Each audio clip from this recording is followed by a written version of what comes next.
High বন্ধুরা, নতুন শাড়িতে কীভাবে ফলস পাড় লাগানো হয় খুব সহজ পদ্ধতিতে আপনাদের সঙ্গে শেয়ার করব।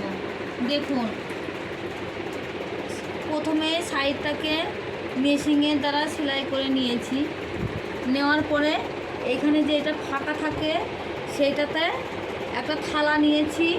থালাটা নিচে নামিয়ে ঠিক এইভাবে আপনারা খুব সহজ পদ্ধতিতে সেলাই করবেন। দেখবেন সেলাইটা খুব প্লেন হয় এবং পাড়টাকে সুন্দরভাবে বসানো যায়। দেখুন কীভাবে আমি সেলাই করছি। অল্প অল্প করে একটু করে তুলবেন, দেখবেন খুব তাড়াতাড়ি সেলাইটা হয়।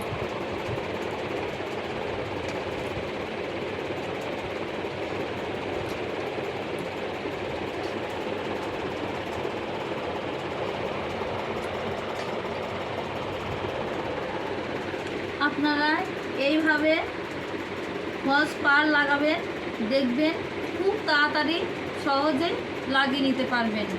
যাই হোক, বাই, টাটা, দেখা হচ্ছে পরে ভিডিওতে।